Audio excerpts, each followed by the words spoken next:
I had to hit the go live button twice. Good evening, everybody. I am so glad to see you guys here. Welcome on into the chat. Greet you as you come in. If you don't mind hitting the like button to spread this video a little bit.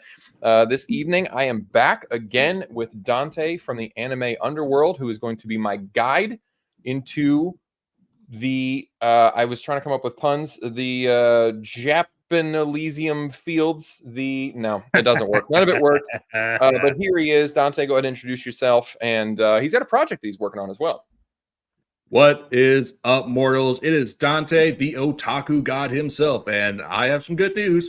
I fixed my microphone, so I am deeply sorry about what happened last time. I am so sorry. And yes, I do have a new project in mind, but I kind of want to wait until we get into a certain topic point with Cradle until we, I could actually share it, because boy, oh boy, do I miss good Western animation projects. Well, then let's just go ahead and kick it off, because we have a lot of stuff to talk about. And Dante came with a good idea that we're gonna start in the West and we're gonna move toward the East as the stream goes on. So the last time that we talked at length about Percy Jackson. So we're gonna keep it a little shorter this time. But we had watched the first 6 episodes, and the last 2 came out recently.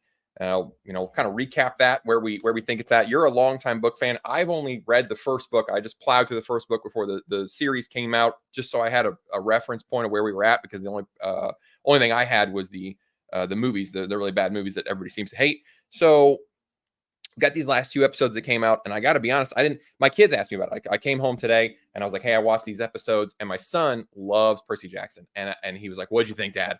And I did not want to be mean, but I hated it. I fortunately, my teenagers joined me on this one. They said it was crap. The 7th episode, just the issue that this show has is that they're doing info dump exposition. Like, if you remember, episode 7 opens up and he's just walking into Krusty's mattress store, and Krusty walks out and he basically goes, hey, I know you. You're Procrustes, son of Poseidon, and you're the killer of travelers, and this is your mattress store, which is a trap, and I'm not going to fall into that trap, because I'm also a son of Poseidon, and I'm here to find the door to the underworld, and you're not going to stop me. And like, that was almost his whole line. And I'm like, what? So this isn't really a show. This is basically a table read, and no actual thing is going to happen on screen. But I know you hated the rest of that episode as well. What were your feelings on those last 2 episodes? Okay, about Procrustes, when that happened and Procrustes was trying to get a line in, he was like, he had a look on his face, like he was just looking at Walker, go like, can I say my goddamn line? Oh my God, the exposition dumps are fucking terrible. There's no buildup, there's suspense, there's no like actual danger. What's the point of just being able to recognize everything? I mean, yeah, the point of the Percy Jackson books, the setup is that the ancient world is still using their old tricks, but they're updated to what they can do. Krusty, killed people with beds, but then he updated itself to a bed store. And, that's a smart idea. But when it came down to the dialogue exposition and just they let Procrustes live, the guy is a murderer. Yeah. And I know they were trying to kind of lighten it up, but then that to me we can't have. Well, it counters with the fact that they didn't lighten certain things up. So they lightened up that part where, okay, we don't want to murder him. But then in the very next scene, we meet Charon, who is kind of a silly character. He's, the farrier of the dead, but he's really into suits, and he complains about his pay. And it was kind of a lighthearted, funny moment in the book. And they turned him into the Grim Reaper. And he has like this super deep, ominous voice. And so they want to lighten up one part, but then they want to darken another part. And that just made 0 sense. I don't get what the point is about lightening up Greek mythology. We can't have murder in a mythical world that's full of rape and bestiality and, just full on killing.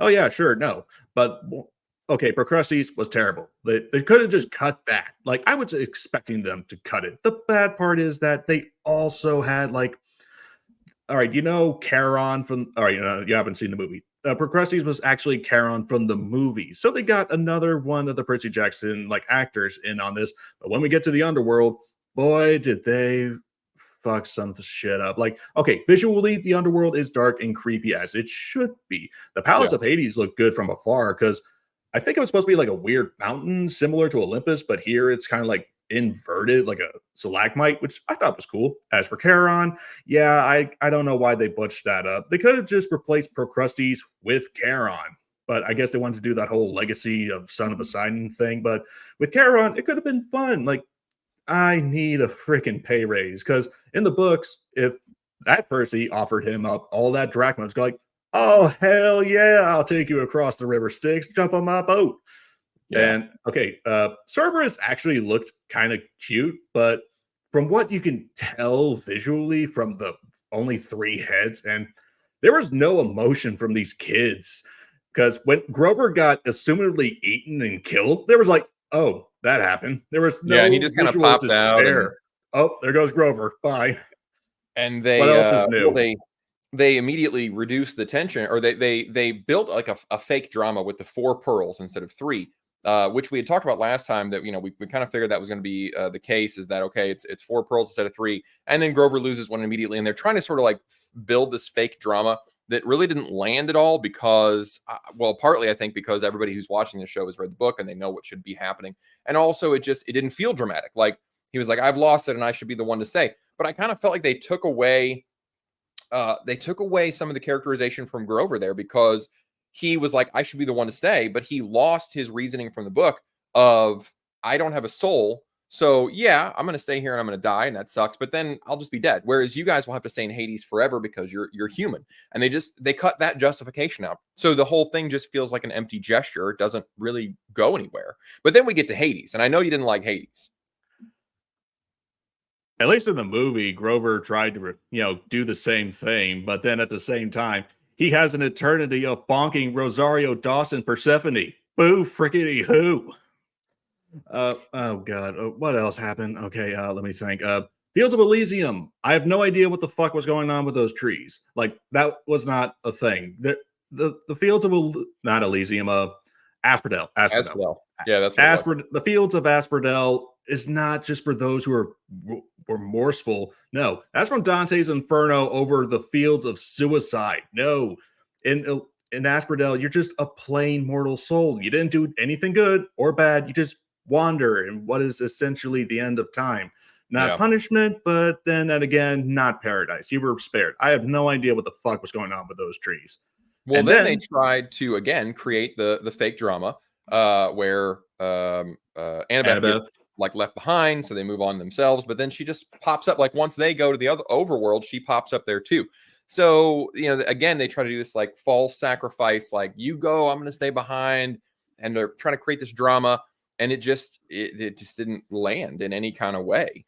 So then the final episode wraps up. I actually thought that I felt like the fight between him and Ares was pretty book accurate. I felt like it was pretty good. Him, the swell of now you know who I am or something like that, whatever he said. And Poseidon sort of fights for him, which is slightly different, but I understood where they were going with that. And so it wasn't bad. And again, I don't want to be insulting to this book series, but I also think that it's important to keep the frame of reference in mind that this is not meant to be like a high novel. It was written for like 10 to 12-year-old boys who are into action. You know what I mean? Like that boys, the target audience for this book series was not about exposition, not about long bits of dialogue. They were about cool Greek monsters and fights and a pen that turns into a sword and powers and awesome stuff. So I understand where the book was going with that. Like I compare it to Wings of Fire, which I read with my daughters, and it was kind of a similar type thing. Like it wasn't meant to be this super high art. It was meant to be a lot of action, a lot of movement, a lot of plot driven type stuff. So I understand that they wanted to add in some More adult like the whole like the things. gods don't love you and like that motivation kind of thing. Like I get where they were coming from with that. It just didn't look good. Didn't look good on screen. It was very, very boring. I read better fan fiction than this. Whoever the hell was in charge of the storyboarding. You know what this is the equivalent to? Fast food. Think about it. It was already pre-made. It was ready to be, heated up, maybe added a couple of spices. It was made at a very fast pace and also has little to no nutritional substance. And the end of it, you're like, meh, okay, but I might get it again, but not tomorrow. Oh God, you have any idea? As a long-term fan, I've been reading this since I was 10, and I just wanted an incredible book, accurate depiction of the Percy Jackson series. Yeah. There's Now, few little hints of good material in there. I just feel like they got the wrong people. And Rick, I'm sorry, Rick, you might have written good books, but you're not a good screen actor, not a good director and a screen actor. I think George Lucas with the prequels is proof of that. so I haven't read the rest of the books, but I was told by my kids that the ending, the way they played the ending out, really has kind of long term implications because Yeah. the fact that Annabeth overhears the entire betrayal conversation with Luke, they're telling me, and I want to get your thoughts on this. They're telling me that really is kind of the worst thing to happen in this show because it really derails a lot of future plot lines where Annabeth is still loyal to Luke, and it takes a long time for her to really come to grips with the fact that he really did betray everyone. How do you, I mean, what are your thoughts on that? Do you think they're going to reconcile that somehow? Do you think that it really derails all of the future shows and it really screws up future storylines? How's that going to work? They went into Luke and his characterization way too freaking early because that was supposed to be something fans were supposed to figure out along the way as they kept reading the books. Why did Luke betray them? Why did Luke have such a deep seated hatred? What does he have to gain from siding with Kronos? And they did it all in one season, which just ruins more of the hype. Because when it came down to Annabeth and her loyalty to Luke, there were a couple of reasons for that. Is that Luke is a dear childhood friend. She had a crush on him. And also, Luke was, an iconic leader. He was the golden boy of camp. And when it came down to him siding with Kronos, many of them felt the same sympathies. And another thing, I think Annabeth was thinking that maybe Luke was being like mind controlled or being blackmailed by Kronos into doing that. That's the kind of Hmm. tension that we're losing. Because when you lose a friend, a dear friend to the opposing side, you just have to find some way of thinking this can't be real. This can't be how it all ends. And that's part of Annabeth's journey is just letting go of old friends for the new ones for a new family. Yeah. Well, it looks like uh no, that's a different one there. All right, so yeah, But I'm not apparently, crazy about it. Do you know if it's been greenlit for a season 2?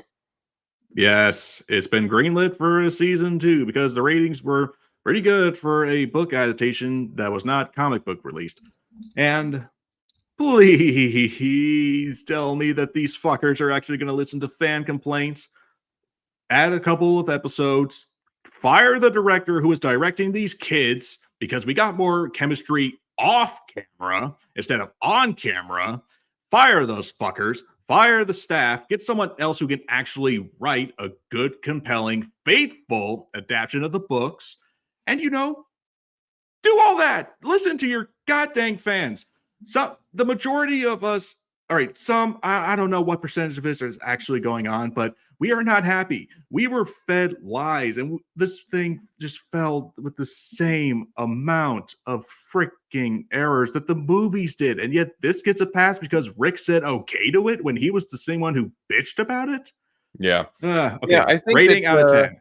Six. I know we're gonna get ahead to Avatar, but I think this suffered from the same thing that I fear is gonna happen to Avatar, is that they felt that going to a show, they needed to make it more serious. They needed to add some drama. When this book really doesn't have a ton of drama. Again, it is meant for teenage boys.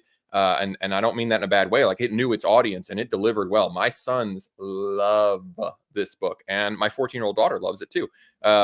They know their audience, and I think the show really derailed and tried to get a wider audience. It's now it's not faithful, but it's not really serious enough to get that wider audience. So it's I don't know. It was a big miss Demon in my Slayer is my better than opinion. this. That's I've got thoughts on that show. I don't hate it, but I don't. Well, we'll talk about it in a bit. So moving on, we of And course it's more got some visually pleasing.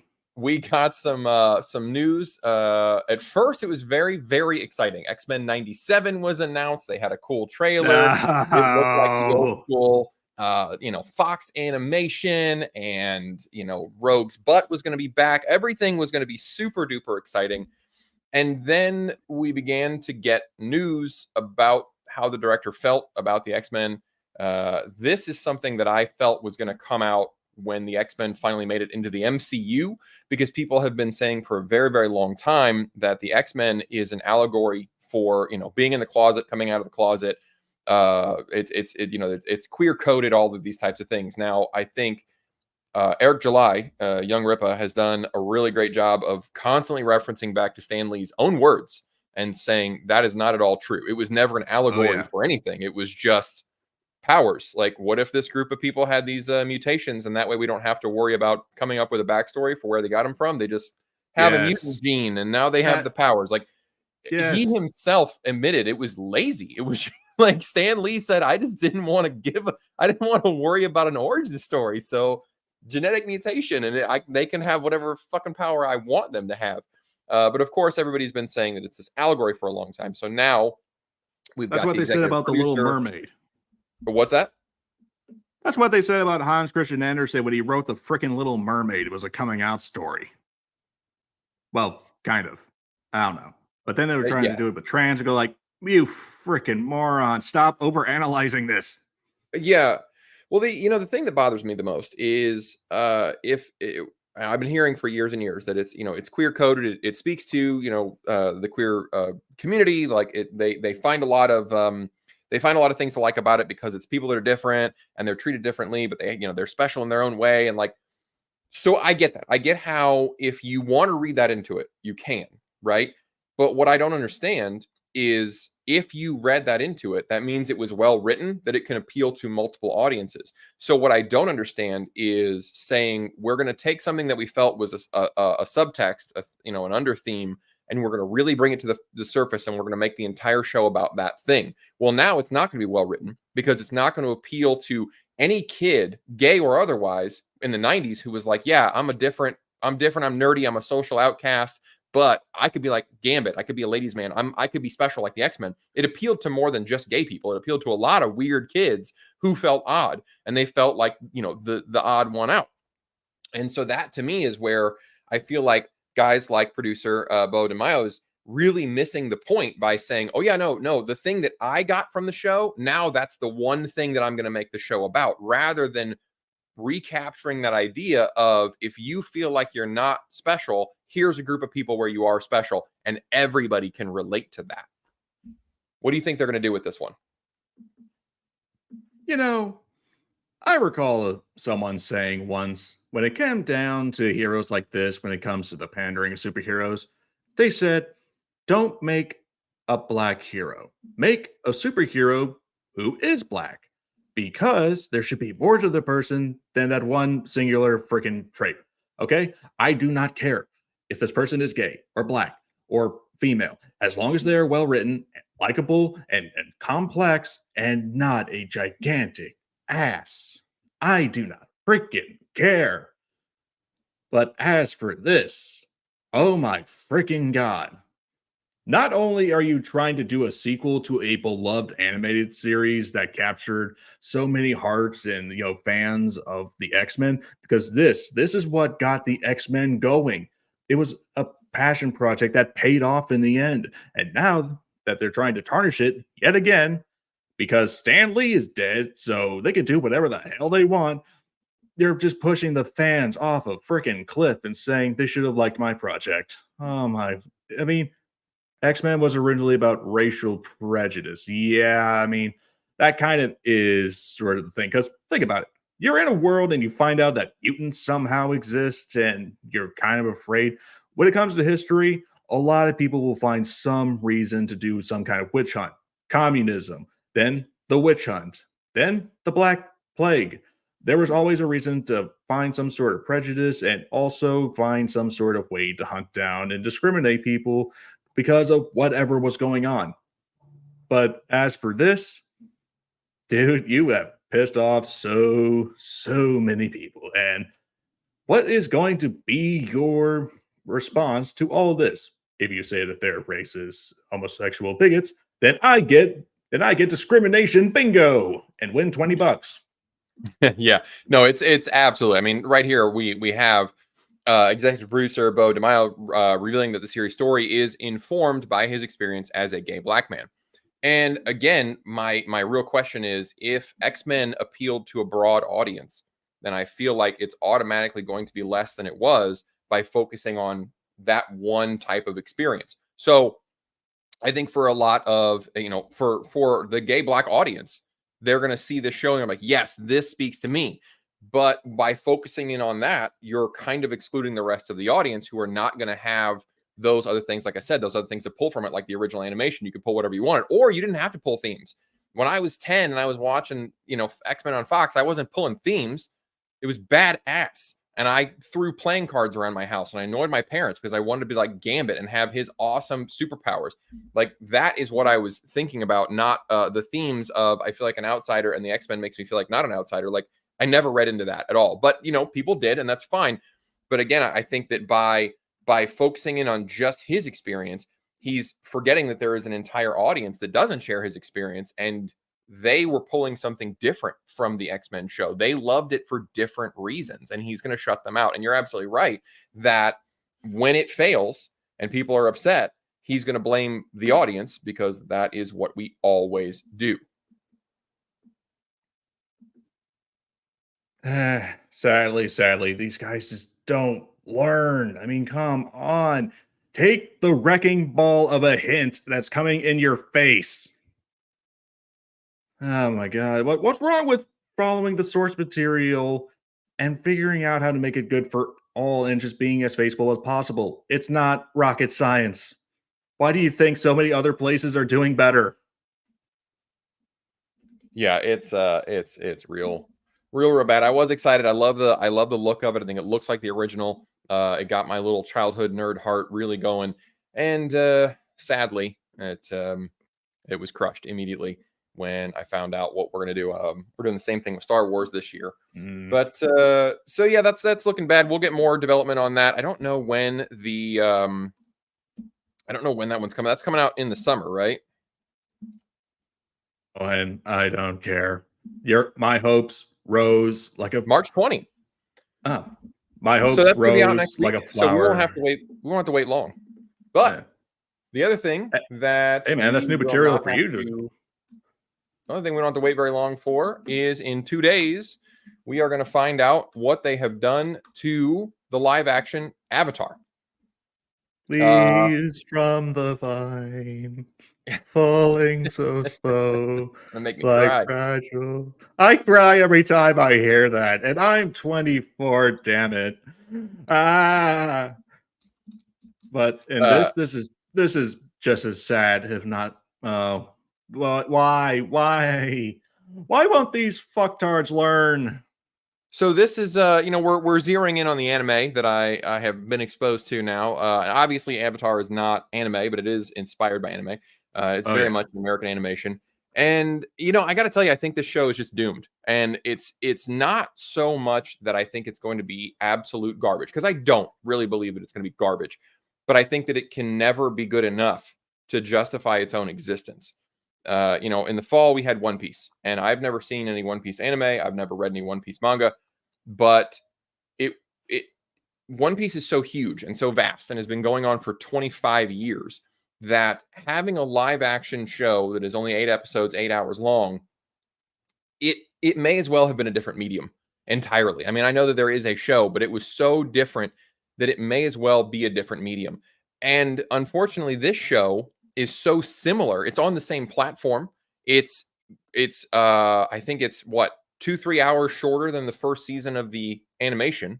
So it's not like we're condensing this whole. I was told that the first season of One Piece covers like 85 or 90 episodes of the anime, and so they condensed all that down for us newbies that are kind of overwhelmed by that number.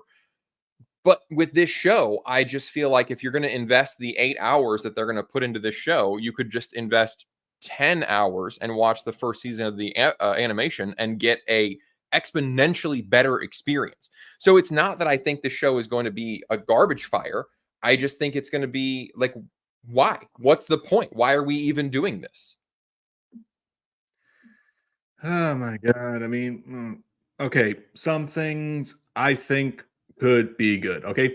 The build up to the Fire Nation, seeing how the Fire Nation attacked the air temples during Sozan's comet Now that could be good. That could actually be something because that was always shown off screen. Just a slight build up. Maybe it would be a good intro, seeing the genocide. But then again, it does ruin the surprise of what happened with Aang after all this time when he was gone for 100 years.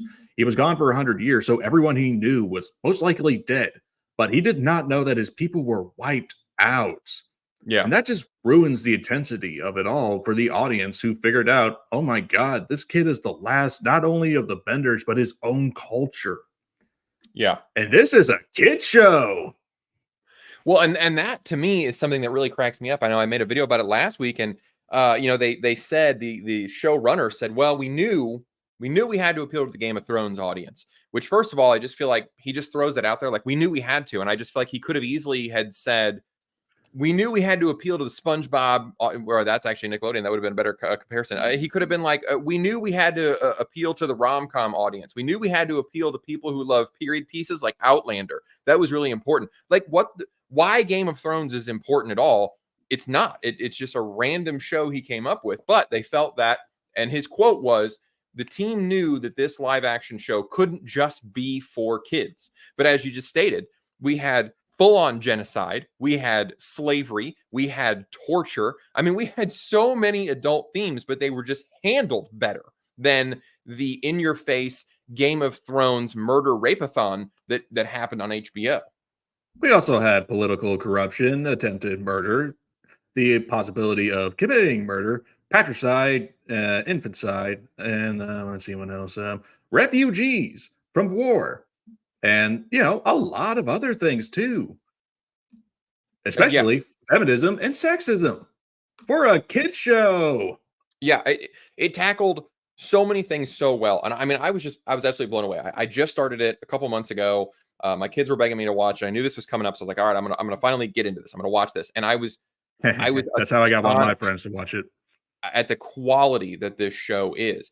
And I mean, it's 25 years old. The animation is not the greatest animation you've ever seen. So I'm like, oh, okay, it's a Nickelodeon show. How good could it be? I was blown away with the writing in this show. How every episode manages to move somebody's character development forward, or move or build the world or move the plot or whatever. There were, if I think right, there were like 2 or 3 filler episodes.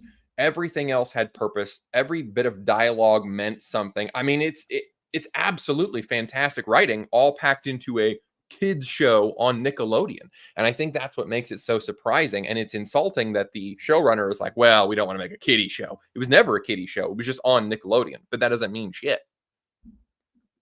The fact that animation is still being seen as a kiddie, just nerd stuff, I like to think, hey, mind if my kid watches this cute kid cartoon with you? And it's Has Been Hotel. I'm like, sure.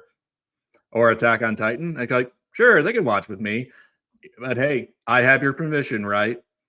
Then they come back and see their kid crying. The man was being shot to death. What were you watching? Oh, I was watching that kid's cartoon you thought was going to be for kids. Huh? Animation's just for kids, right, bitch? Yeah. Well, so, oh my God.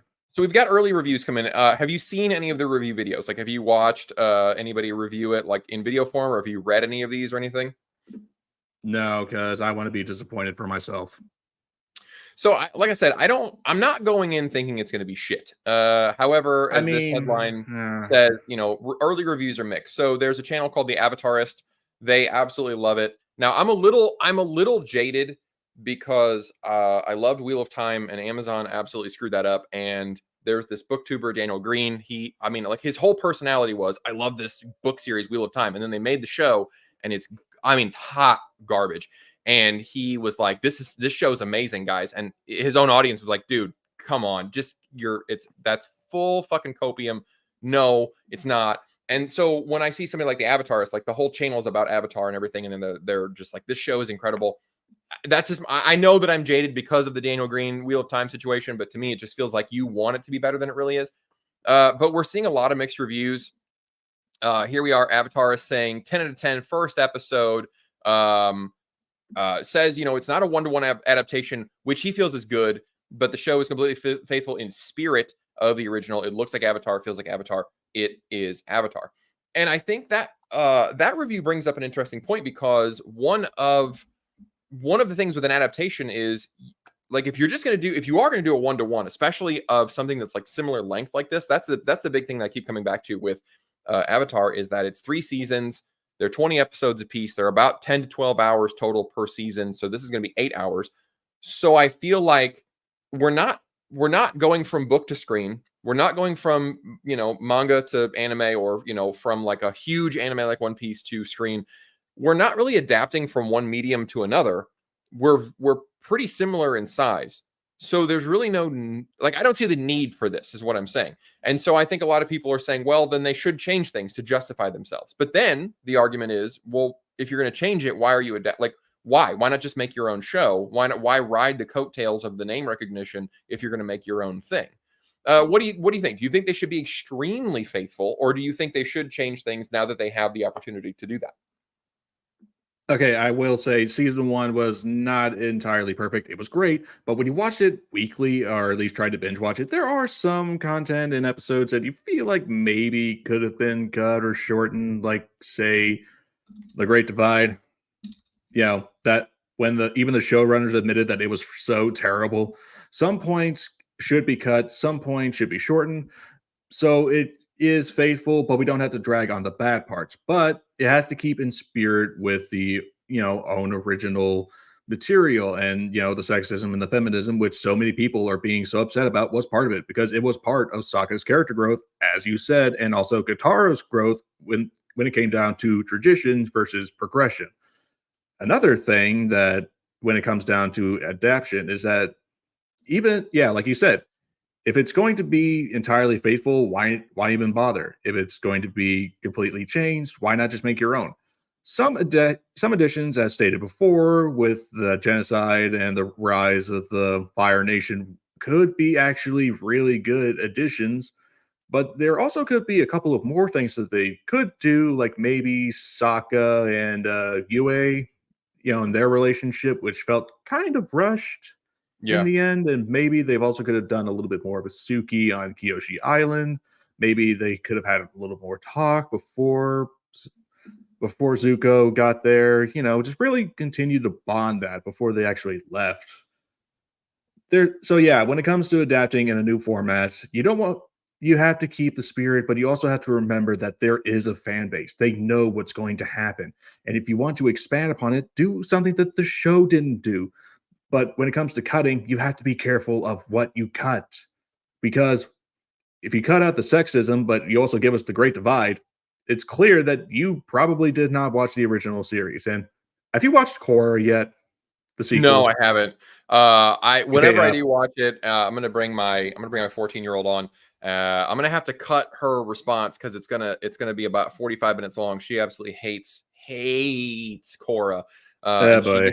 she gets kind of angry about it. So Uh, uh, a little I'll bit of bring her a little bit of on. advice from me too on that. Okay, Korra as a sequel, it tried. That's all I can say, is that it tried. Avatar was huge, and people had such high expectations. But the problem with Korra is that season 1 was only supposed to be just season 1. Just it was supposed to be a mini series, because the creators wanted to do a continuation with Avatar when it came to like finding Zuko's mom, the whole restoration project, the eventual lead up to a new nation after the war. That was supposed to be all its own show, but instead the studio said no, it ended on a good note. So they instead turned it all to the graphic novels. And then Korra came along as supposed to be just a mini series. It was supposed to be one series, one season. That's why in season 1 it's full of nostalgia stuff. You got, oh, you're a Beifong. Oh, you're related to Aang. There's a statue of Aang and Zuko. It's supposed to be fan baiting, because it is. It's rushed, because not only does it have half as many episodes as the original series with 12, but you also have some improvements on it, like better fire bending. You have the new sub elements coming on, like metal bending being revolutionized.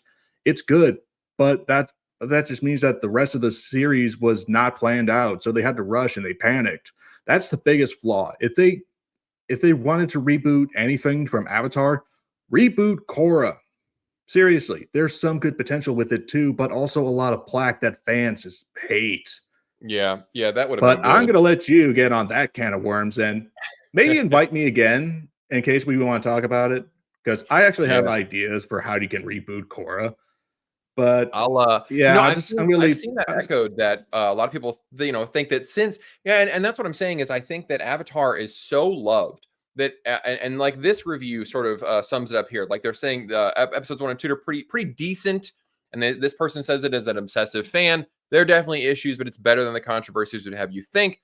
If you're open to it, you'll have fun. But if you've already made up your mind, you're going to hate it. So to me, this feels like one of those like it's pretty good kind of things. Like I see a lot of compliments that are saying, well, it's better than the movie, which is not like that's not a high bar. So I don't feel like that's a good compliment. But I just think that this show it's doomed because it's always going to live in the shadow of what is kind of considered pretty close to perfect television in the original animation. A lot of people don't have a lot of flaws in that show. Very little things that they might tweak. Otherwise, people think it's pretty perfect as far as writing goes. As far as story goes, it wraps up nicely. Everything about it is great. So I kind of feel like this show is just starting off with one arm and one leg tied behind its back, and it's just never going to live up to the original. And so I think you're right. I've heard people say, why not redo Korra? It's not loved like the first, the original animation is. So you could redo that. You could fix that. You could bring a new spin to Korra. But when you're essentially messing with what people consider to be perfection, you're going to get hate about it. And my big prediction is that I think people are going to watch it. We're going to talk about it for a couple of weeks. I'm going to make a video, and within a month, we're going to go back to watching the original. Like it's it reminds me of any kind of spin-off for a well-loved show. People love the show Leverage that was on USA years ago, and they tried to make a spin-off, and it sucked. There have been tons of things like that. And once the dust settles, I think everybody's going to say, live action was okay. It was all right. I spent 8 hours and I don't regret it, but I'm never going to watch it again. And if I want to watch the animation again, that's what I'm going to watch. That's where I think it's going to land. It's going to be very okay. What do you think? I kind of want to respond to a couple of the comments here. Shinkai Atsui, I'm sorry if I'm mispronouncing your name. Bolin got done dirty early on. IMO, love triangle got tiring. Okay, yeah, I hate the whole love triangle shtick thing that they did with season one because by freaking god, it was terrible. And I think that Mako actually got done dirtier throughout the rest of the series. Did you know that in season four, there was actually supposed to be a love interest with Mako and the granddaughter of Zuko? Yeah, that was supposed to happen. I wanted to see that, but instead we got Earth Kingdom Cusco. Oh god, but what else? Korra X Asami came out of nowhere. Yeah, I my kids mean, told me kind of, but my kids if told me you that kind like of in the look at last it, episode, they just hold hands like right at the very end. They were just like, "Oh, and we're gonna throw this in." Is that what happens? they hold hands, and it's implied that they kissed off screen. And that was like early Nickelodeon, well, I don't know, like early 2000s or so. So that was like revolutionary at the time, but now it's like, oh, they kiss, way to go. And the buildup is there. There's just not much like chemistry. They just seem more like good friends. They're Yeah, building up chemistry as good like gal pals, but as a couple, not really. sure, sure. And when it So comes to if you're talking adaptations, what do you think? What do you think makes a good adaptation? Like, what are the elements that you think need to be in place if you're going to adapt, say, an anime or a book or whatever? Like, what is it that you need to be doing? Okay, when it comes to adaptations, I'm a firm believer that animation is now the key to doing something entirely faithful when it comes to fantasy series like Avatar Yep. or maybe even Teen Titans with superheroes because you can get away more with animation. You don't have to worry about clunky CGI or cutting out budget or stuff like that. Because if you do it live action, you're going to have to animate it anyway, so why bother? But when it comes down to the faithful adaptations of a franchise, of a series, you need to be faithful to the source material. You need to understand what fans want. You need to take your time, not to rush it, and make sure that everything is done as best as it can. The line delivery, the action, the expressions, that is something that I definitely want when it comes to like adaptations, and animation is key to doing that. You get Yeah. more expressions from animated projects when your character is sad and terrified than you would from live action. Like when going to the Percy Jackson series, whenever they looked terrified, they just looked blank, like driftwood. And then if you was to make Percy Jackson animated, we could see the terror in their faces to see what was going on when they felt that way. Because, in my opinion, animation is an evolvement of entertainment. Think about it. You need to get writers, you need to get artists, you need to get voice actors, you need to get storyboard artists, and a lot more. It's an evolution that is sadly being curb stomped into the ground because of, well, the legacy that it got started on it to begin with Disney. But animation has come a long, long way. We as Americans also get inspired from Japanese animation all the freaking time. Disney took inspiration from Japan when they were doing their Renaissance. When they were doing their Renaissance with the new Disney princesses, Ariel was inspired by Miyazaki girls themselves. Like, I got a clip from one of the original creators of Ariel, from Doug Walker, from his Little Mermaid. If you think we could be safe to show that, like, there's no music. Yeah, you have to keep it. I think if it's like an interview, like that should be fine. But you got to keep Yeah, it it's like an interview. Yeah. Let me see. Yeah, go ahead and try to share that, and I'll approve it.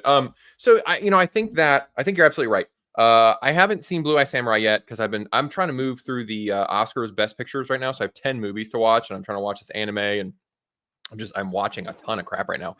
And I really want to see this Blue Eye Samurai, and I'm really excited that it did so well because I think that it's adding authority to animation, right? I think people are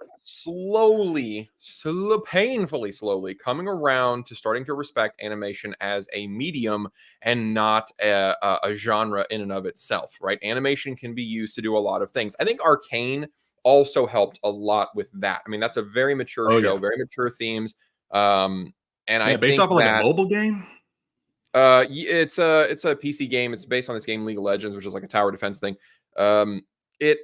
Season 2 is coming out this year. I think that's going to again bolster animation's authority with people, and I think it very, very slowly, more slowly than I would like, people are coming around to the idea that animation really is a great way to tell stories. And you're absolutely right that especially when it comes to any kind of fantasy story, because in this live action Avatar, they're going to have to animate all of the bending.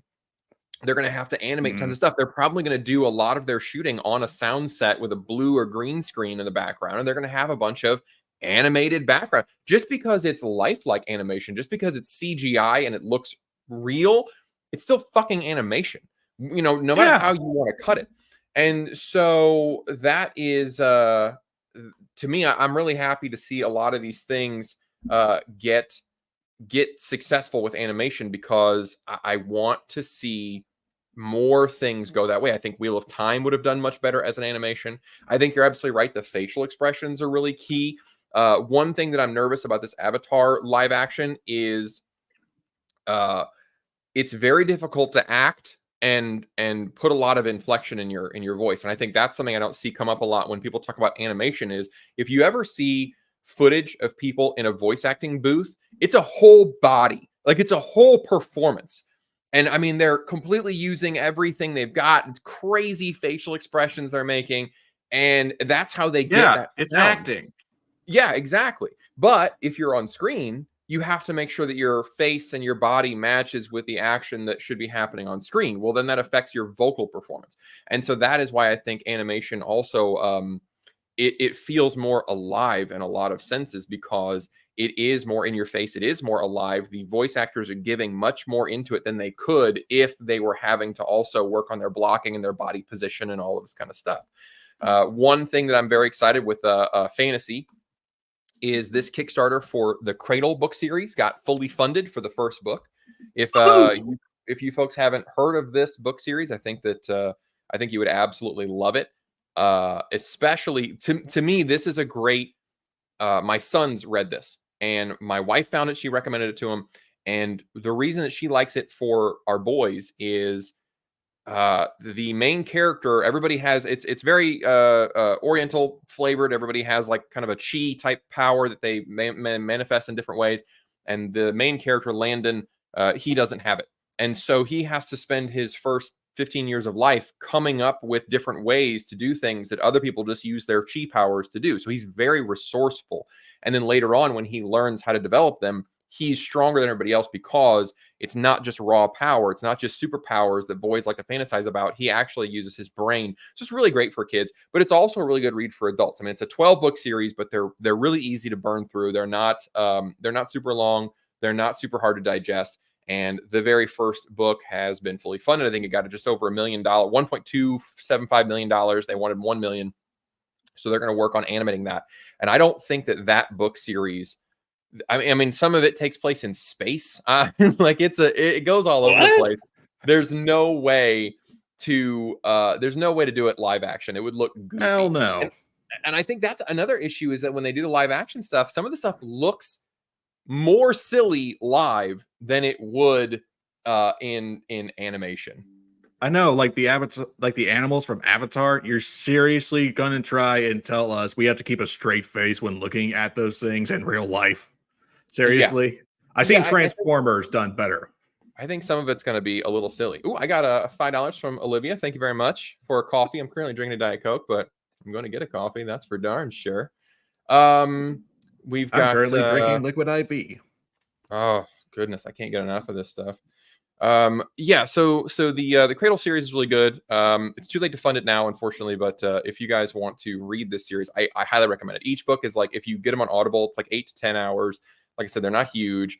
They move pretty quickly. It's a lot of action. Really, really good stuff. But do you have that thing? Oh, here we go. Okay, so you've got this interview here. So, all right. So in this, they explain why Japanese animation was such a big influence on Disney, and it came from here. Watch. So wonderful in your entire life. Wow, cool. We started working on her with Dan Haskett. When Glenn Keane joined us on designing the character, he suggested, "Hey, Philo, are you familiar with the films of Miyazaki?" And I said, "I certainly am." He says, what if we did our own version of an anime girl character? I said, that's intriguing, because they have the little traditional triangular face, with a little pointy chin and the big eyes with they have a million highlights in them. And we took pity on the animators. We only got one highlight down from 3 that we started with. She was in part based on what we thought a Disney-fied anime girl would look like. I had a personal favorite that I used as my inspiration, and that was French actress Emmanuelle Barrett. She has that long, elegant neck that I'm after. But you see what I mean, right? Absolutely. We keep taking influence from Japan in our own animation projects nowadays. We take inspiration. Avatar was based off of, Eastern animation from Japan. And Disney clearly, apparently, took it from Japan as well. We owe everything with the Disney princesses from Japan, yet people still want to give it crap. And Cradle is a step in the right direction when it comes to fans wanting to see more animated projects done right. We want animated projects, but we want good animation projects, because I think Velma is a sign showing that just because it's animated, it doesn't mean it has to be good. It mocked the tick in the on column. It mocked its own fan base. They're like, all right, fine, you piece of shit. We'll stop watching your show. Have fun laughing at us now while you go broke. We want animated projects that are good. That's the thing. And I think cable is going to be a step in the right direction. And hell, like I said, I'm working on my own project that I really want to be animated, because I actually have character designs. I'm making it into a book series where I can have maybe page illustrations every now and then with the chapter. But you mind if I show that too? Yeah, go ahead, pull that up. Brendan's talking about the progression style in Cradle, and I absolutely agree. It would be really cool to see animated. I would love to see somebody take on the Cradle series as a video game. I mean, it's yes, it would be great. That you basically have. I mean, the book basically has skill trees that the main character goes into, and it would make a fantastic game. A lot of people forgot Velma. That was Oh only no, 1 year ago. It feels so long ago, but it Oh no, was I very, awakened very nightmares. bad. That makes sense. Ariel's the closest. Oh yeah, So she definitely is. this And is the project that you're working on here? yes, so this is the most recent that I've gotten with character sheets. These are character. All right, I am a big mythology fan. Percy Jackson was a big inspiration for this when it first got announced, and I liked it. This is Annabeth and Percy in my adaptation, but it's not actually them. But you know what I mean. I was inspired by Percy and Annabeth, and so these are the first, or rather, the latest characters that I got inspired by. The girl is Sophia Tennyson because I am also a Ben 10 fan, and I thought Tennyson was going to be a good last name. Mhm. Sophia's name means wisdom, and as you can see, she is loosely based off of her, and also loosely based off Annabeth. What with the gray eyes, you also have the honey blonde hair, you have the owl pendant, glasses because she is smart. I also added a scar to indicate that she messed up at some point. Her character is that she is the smart one, but she also doesn't have any like special magical abilities like other characters. So she fights more like, say, Batman mixed with Iron Man. They have tools, they have a special suit of armor to fight with. She is still like Annabeth from the books, and with her is her beloved seaweed brain, Alexios Chase. I gave him the Mediterranean type of complex that Percy had in the books, but instead of the black hair, I gave him like a navy blue. Got some of the same ruggedly good, handsome features, a Poseidon necklace, and look at these expressions that my friend who is an artist has been working on. So this is a Tell book series that me, you're doing, right? Is that what this is? yeah, I am working on a book series, Okay. and I think I want to work on these character sheets because I also want page illustrations, but I also want the characters designed in time for like maybe, hopefully, a TV series. And look at these expressions. You can get more out of sketching out expressions from this than you would be in live action. Yeah. This is the book title that is the first draft, The Angels of Hades. And here are some designs from some of the first two characters. This is something that have that's called Ascension Forms, which is, I guess, technically it's like an anime sort of a battle form. It's like being the closest to God, or at least that in their godly form, kind of, Mhm. because all of them are demigods. And I take inspiration from like sacred animals of gods, and the snake was a good one for Demeter because Rebecca is a daughter of Demeter, and my character Dante Angelos is a son of Hades. So I wanted to go into like a dark demonic hero type appeal. So he's got a little bit more of the demonic features in his battle form. But I am going to be redesigning this because I just found myself not liking what happened. But this is them in their mortal forms. Again, you can tell more visually appealing qualities, the animation, the style that I want to get into that is based on anime, and it's creativity because I dare you. I freaking dare you to tell me who is going to animate, battle forms like this when it gets if it gets animated. But guys, if you want this, let me know in the comments, like and share. And if I get this on Kickstarter, please support this. But yeah, I want this to be animated. I want this to be great. And, this is something that Cradle is clearly showing to the world that we want good animated projects. And if we're not going to get it from, the big corporate studios, we're just going to do it ourselves. We're going to fund it. We're going to make it. We're going to do it ourselves. And that's what I'm trying to do. It's a Yeah. project that I've been working on for a while now. Are you gonna post more of it on your channel? Maybe. I just got a lot going on. Maybe, of course you should. I mean, okay, look, I was going to work more on this in 2023. Fresh year. I had a lot going on for me. I just graduated college.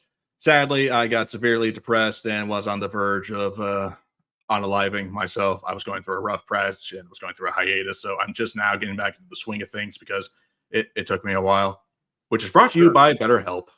No, I'm just kidding. But seriously, that did happen for me in 2023. I was severely depressed. But now I'm back into the swing of things because the West has severely pissed me off. Yeah, well, I mean, I want this is good the time. context.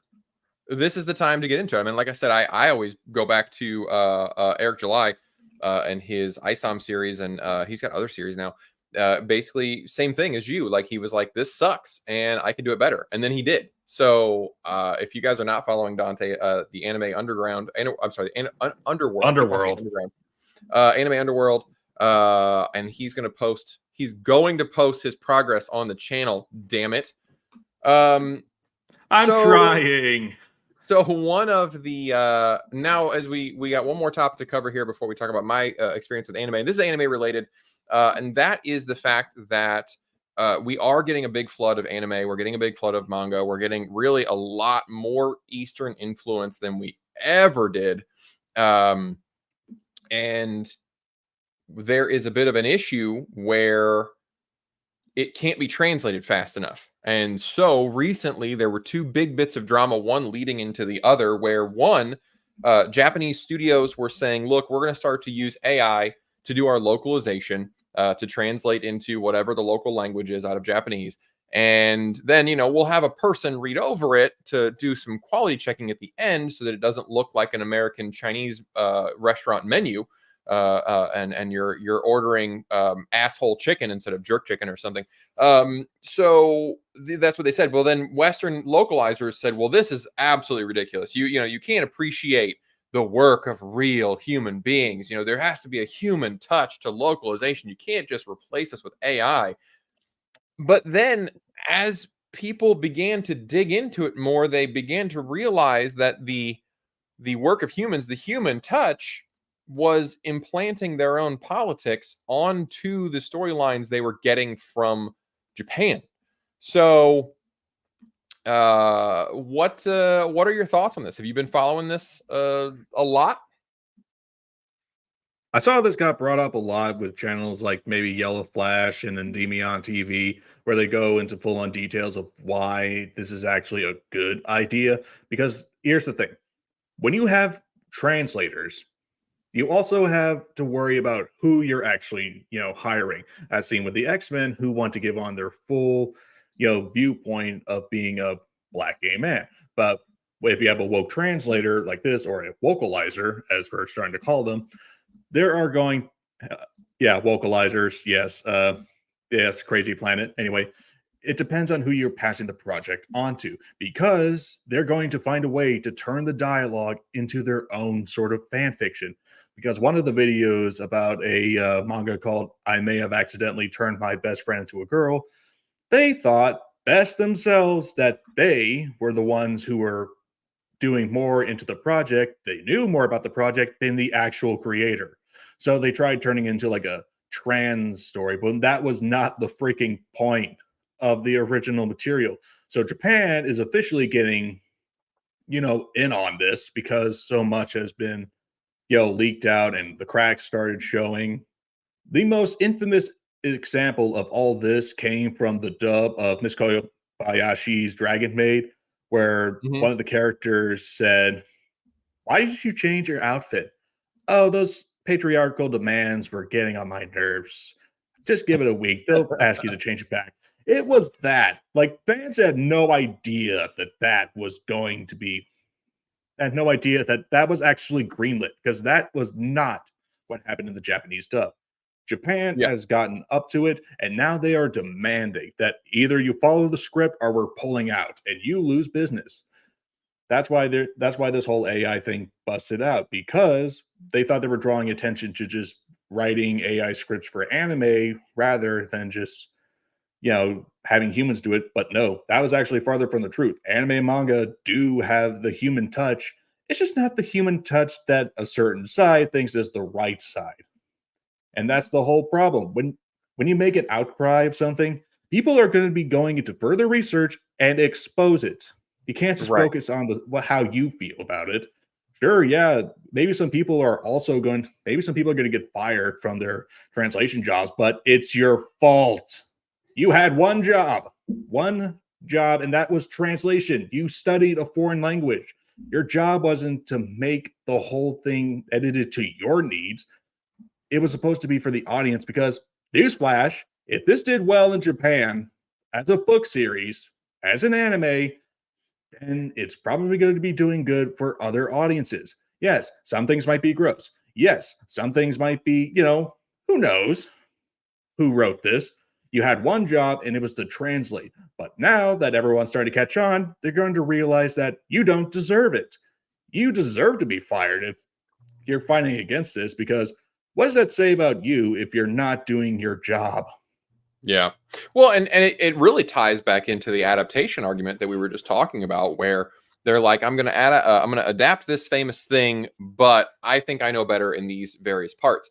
And whether you agree with it or not, I saw some of those examples. I was watching Asmongold cover a lot of this stuff, and there were certain manga that were like 100% changed.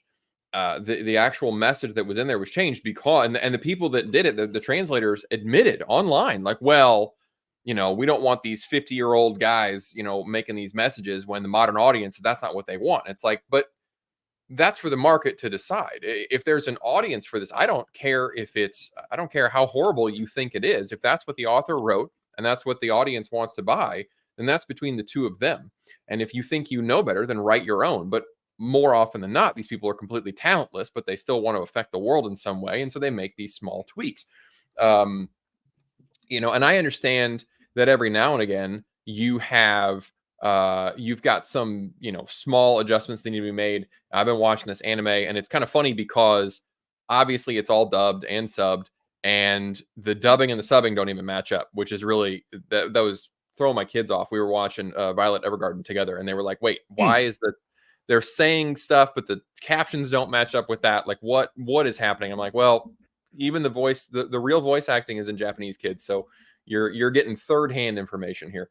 But yeah, I mean, that is your job. I mean, that's what, and people are like, yeah, they're attacking students for wanting to use AI. And it's like, I think deep down, they knew that this was all going to get exposed, which is why they wanted to raise hell about the AI thing, to draw attention away from what they were doing, because they knew eventually AI was going to do the correct translations and they were going to get caught. But sometimes animation and dub acting has come a long way, but you get certain treasures like this one from Devilman. Mind if I show it? It's going to be funny.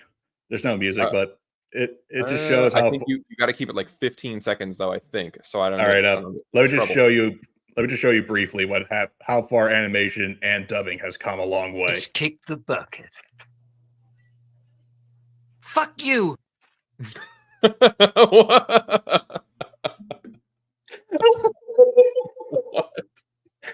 You see, we come such a long way since animation in general, and also voice acting, because you got crap like that from the 90s, and oh my god, it was so freaking funny. Ghost Stories, yes, Ghost Stories. Okay, here's the thing about Ghost Stories. The anime did not do so well in Japan, and when it came down to the US, no one wanted to touch it. But one studio did, and they said, okay, but I want to make a couple of tweaks about personal worldviews. It was the anime equivalent of Family Guy. The jokes were just so dang funny and offensive that offended everyone, and that is what happened with Ghost Stories. It's changes like that where if you know the material did not do well, like even the creators are like, please take this and okay, you can do whatever you want, but don't do these things. You know that is the creative freedom, because oh my god, if you want something funny to watch Ghost Stories dub. I always laugh so hard because it is so outdated, but yet so freaking funny. But this has been something's going on for a long time, especially in video games here. The Eastern animation has understood their audience. They know what they want. Obviously everybody gives anime a bad rap because of, really exaggerated proportions sometimes. I think specifically just because of hentai, but then we see that this is not adult animation. This isn't a new phenomenon. I mean, we see her on top. We've got Fable, we've got Andromeda, we've got the second Horizon game, and it's like Western game studios are purposely trying to uglify their models, whereas Eastern studios are still. I mean, it's not even that they're amplifying them to like make them exaggerated and beautiful or whatever. Like a lot of these, they just do mocap, and it's basically just the actress on in the game. They don't change anything at all to change their features. And it's so this is not just localizers. This isn't just a Western literature type thing. It's something going on in the West, in America specifically, where the audience, especially in these male dominated fields like video games, manga, things like that,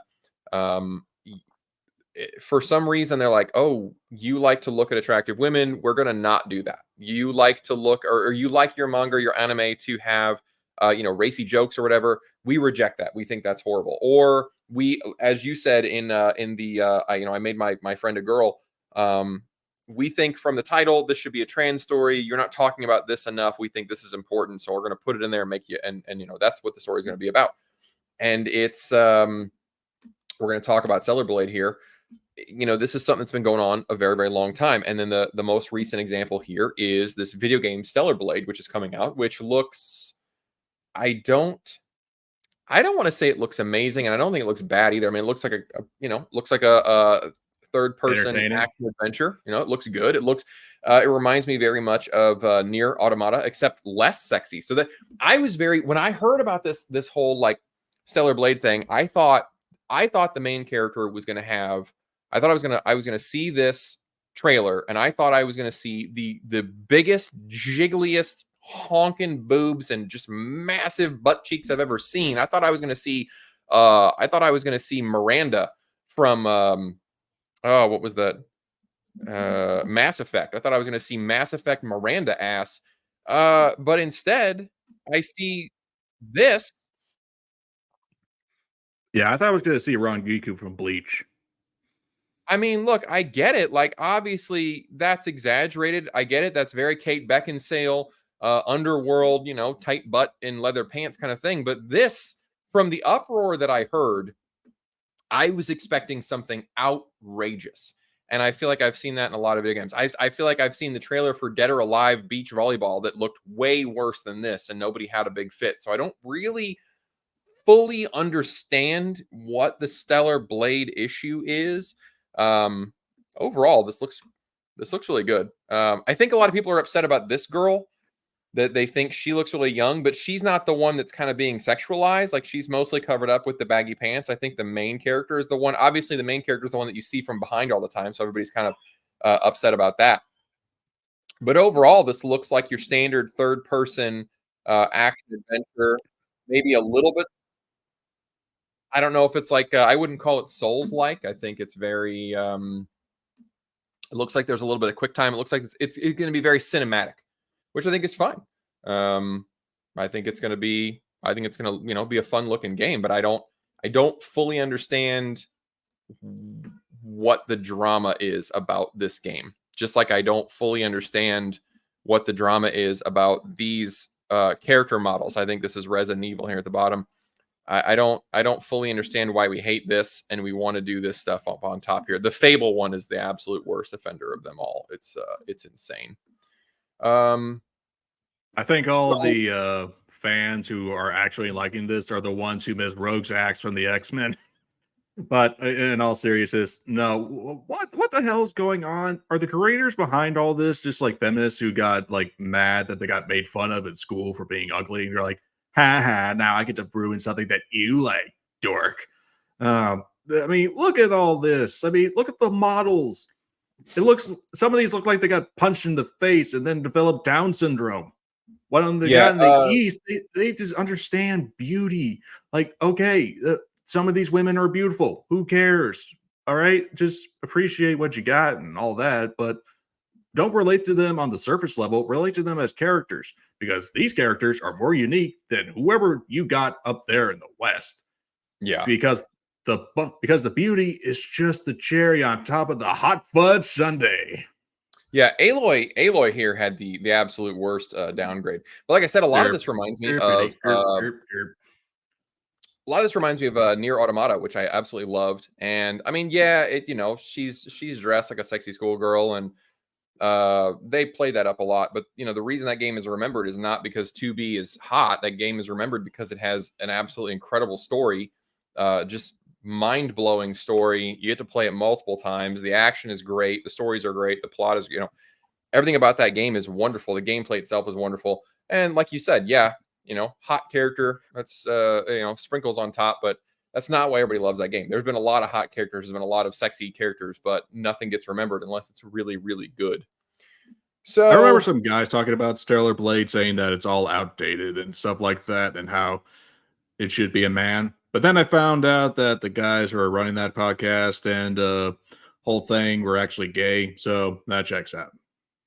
Yeah, from Digital Foundry, that made the one guy was like, it was very distracting. I'm like, well, I mean, that's fine. You prefer different kind of butts, and that's cool, but don't tell me it's distracting if that's, and don't disclose that that seems dishonest.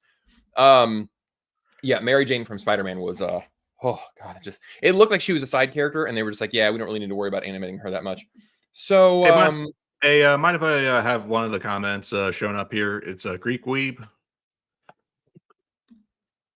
Hey, Greek Weeb, thanks for showing around. Thanks you can make it, buddy. Greek Weeb is actually one of the manga anime YouTubers that I've been working with for a while now.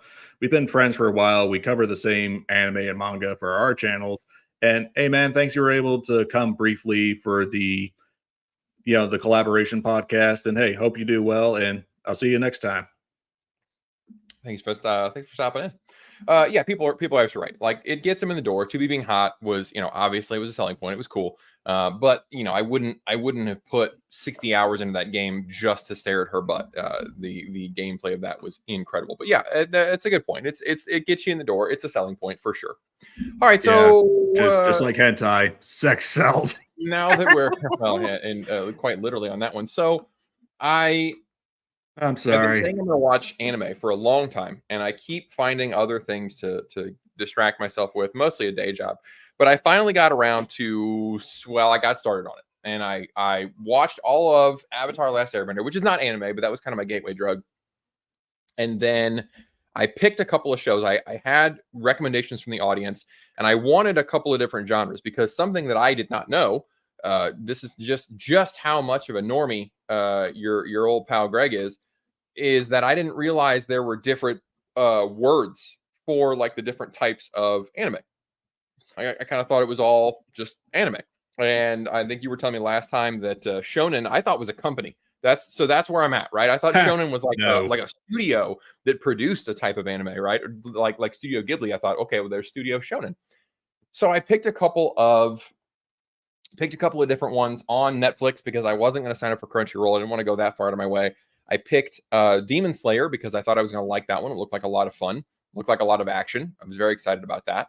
And then somebody recommended Violet Evergarden. Said it was very sweet. It's beautiful. So I was like, all right, cool. These are going to be the two that I'm going to watch. And what's funny is I watched the first 2 episodes of Violet, and admittedly, I was bored. I didn't like it at first. I was like, this is moving super slow.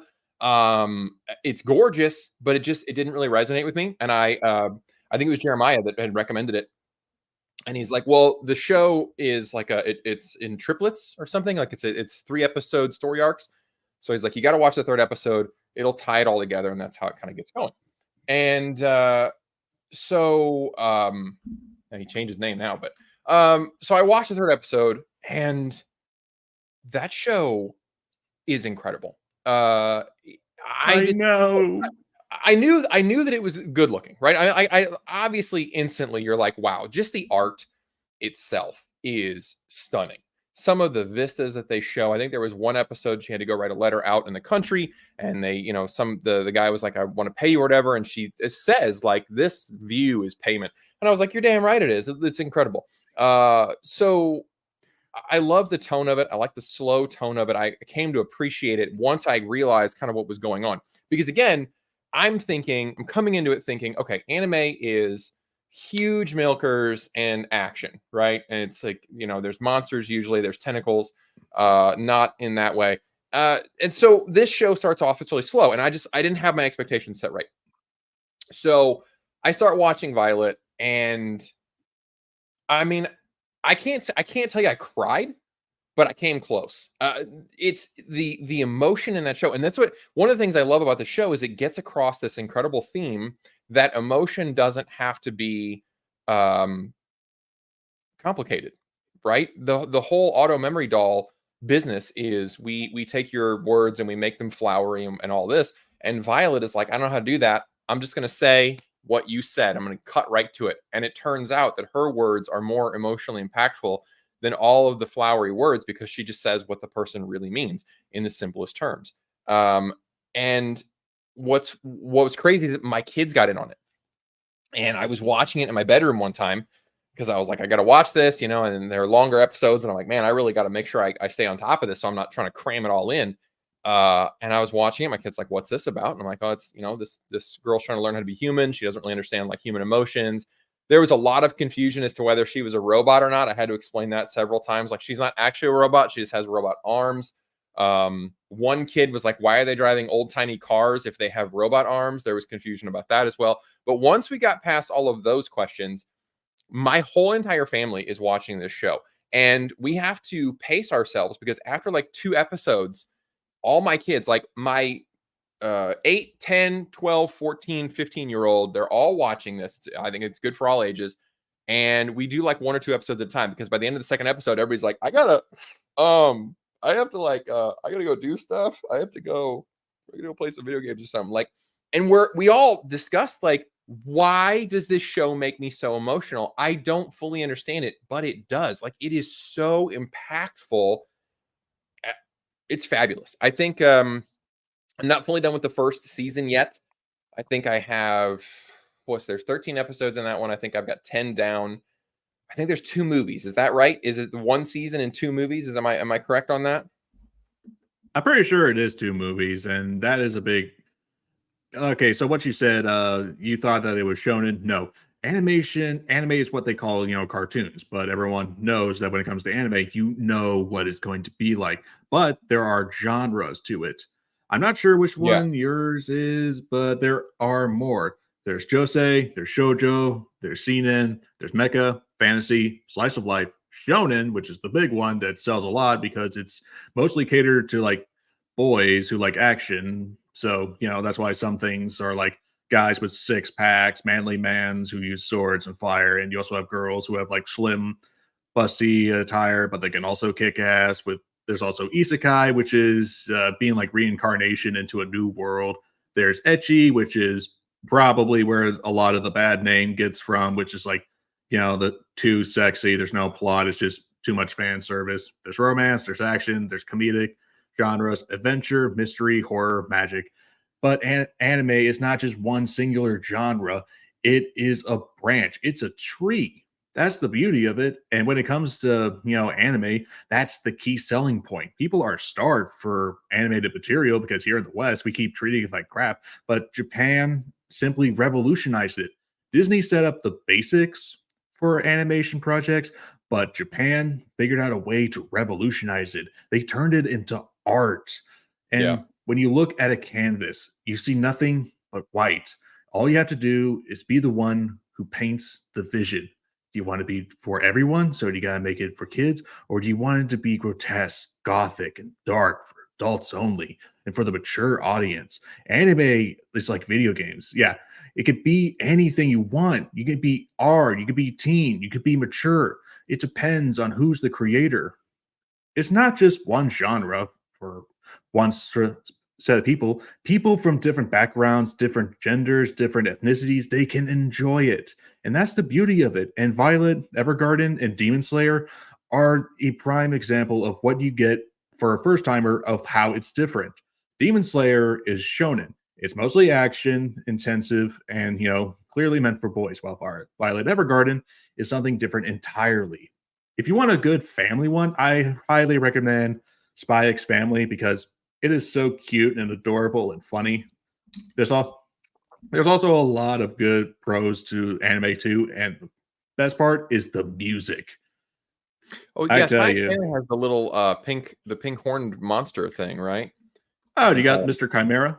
I'll be buying that plushie for sure. The Do it. what's interesting, this person said that the Evergarden tackles this topic of love. And I just reached a couple episodes ago, we kind of reveal that the Major loves Violet, not in a romantic way. And in the beginning, again, I'm walking into this as a new person and I'm thinking, okay, anime is it's very sexy. It has this reputation for being very sexy. And when he says, I love you, I'm thinking like it's a romantic kind of thing. And then as the show progresses, it's really more of a fatherly love. It's a very affectionate love. And I was very happy that they went very happy with that they went that direction instead of making it gross. Like I mean, it is just, it's beautiful. It's beautiful in tone. The music is beautiful. I don't skip the intro song. The intro song is gorgeous. I don't skip the outro song. That's gorgeous. Like, I just want to listen to it. It's so relaxing. I like the fact that I didn't think I would like this. Again, I thought I would be drawn much more to the more action shonen style stuff. I like the extended shots. That's something that I'm finding that I enjoy that I never thought I would have liked. That we just hold on the back of Violet's dress as it blows in the wind, or some flowers that are moving in the wind or something, or just a scenic vista. And we hold on it for like 10 solid seconds, which in Western movies and stuff, where they're like, we're here and we're shifting and we're moving and there's an explosion and then this person's face and that person's face.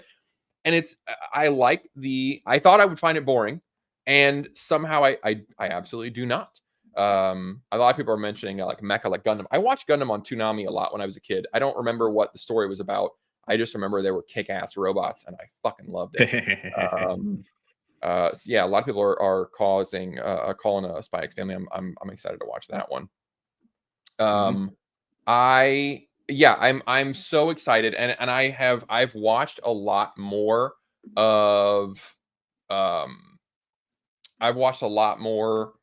of Violet than I have of Demon Slayer at the moment. I'm only like 5 or 6 episodes in that one, because anytime I sit down, I'm like, all right, I'm gonna watch some anime. I gravitate to Violet because it's gorgeous. It makes me feel things somehow that I didn't know that I could feel. It's amazing. I love everything about it. I really can't think of anything. I have critiques about Demon Slayer. I have no critiques about Violet Evergarden. I just only am upset that there is not 8 seasons of it, right? Like, there's not enough of it. There's my critique right there, that they just need to make more of it. I'm really excited to see how it ends. I like the new layer of it, that like she's learning emotions and is now faced not just with the gushy emotions, but also the negative emotions, that, this realization that like she's bringing people together, but oh my God, I killed a lot of people and they're never going to have these emotions that I'm now giving people. What I said, oh, you know what I said? I didn't cry. That's a lie. I lied about that too. Cause when she helped the author finish his book after his daughter had died, and like she jumps across the lake and he sees her and she's like floating, like, and he's seeing his daughter and everything. Like, that was one where everybody in the family was like, all right, we got to go find something else to do. We got to go. I mean, we just need to do something, because we can't take anymore. Can't take any more of that. It was excellent. But unfortunately, the other one that I'm watching is Demon Slayer, and it's getting better. And one thing that I think I think anime is just like a different, there are things that I keep seeing people say in comments, especially when I was talking about One Piece. I had mentioned in One Piece that like there seems to be this whole other magic system and we don't know shit about it. And a lot of people were like, yes, there is. There's this whole other hockey, something like that. And they're like, it's a whole other magic system. And you don't even know about it until like, they don't even really directly mention that it exists. They don't actually, like, you get hints about it, but nobody even affirms that there is a second magic system until like episode 600 or something. And the impression that I'm getting is that anime is, that's normal, right? Like there are normal anime things, and not giving you everything up front, longer run times, stretching things out. What I think in the West we call filler, kind of derogatorily, that is normal. And I think that anime watchers are very used to that. And so again, I'm watching Demon Slayer and I'm like, this is going nowhere. And I think that that's just a very normal thing. I like the balance of action and comedy in Demon Slayer. I like the fact that they take a minute every now and then to do little funny bits. I like that. I like, obviously, you know, we're killing demons. He's on a mission. Like, all of that is super cool. The only thing about Demon Slayer that is absolutely driving me fucking crazy is this man's internal monologue about things that I am watching happen. And I think that's going to drive me insane before it's over. I like the journey that he's on. Like I said, we're on like episode 6 at this point. So he's just gotten back from the final test. He's going to go on his first actual mission. So I'm very, very early into it. So I'm just getting the building blocks of what we're going to do. But what is absolutely driving me insane is, like, first episode, his sister attacks him. She's turning into a demon and she's got him pinned down, and we see her like bulging. She's getting stronger, and it cuts to him and he's like, she's turning into a demon and she's getting larger and stronger and she's pinning me down. And if I can't get up, I'm not going to be able to wrestle her off me. I'm like, fucking, I see that. I fucking see that happening. I don't need you to narrate that for me. And it's really starting to irritate me. Like, I'm afraid he's going to fall in a river and he's going to be sinking in the river and he's going to be like, I need air to breathe and I have to reach the surface. Otherwise, I'm going to drown, because if I can't get air into my lungs, I will not stay alive. Like, I fucking know. I see that you're underwater and I see that you're struggling to get to the surface. I know how that's work. Like, when a character thinks something that you can't see, that makes sense. Like when, I can't remember his teacher's name with the Tengu mask. The names are very unfamiliar to me, so I'm having a hard time remembering them. But like, he looks at him and he's like, man, I'm really proud of this kid. Or like that kind of internal monologue makes sense. But the narration of what is happening on screen in somebody's brain it's pissing me off. It's making me very, very angry. And I think I'm more pissed because I just watched Madame Web last week and they damn near did that. They were explaining what was happening right on screen, or it was, the exposition was absolutely horrible. So that is the only, like I said, it's my only real critique of Demon Slayer. I am enjoying it. I think it's a lot of fun. I think the premise is cool. Obviously, like, I'm a guy, so hell yeah, he's got a sword. He's going to chop up demons. He's going to save people. Like, fuck yeah, I'm all about this. Like, this is going to be great. The internal monologue is going to make me crazy though. And that's my only downside of that one. So thus far, I feel like I got really good recommendations. I think both of these were great.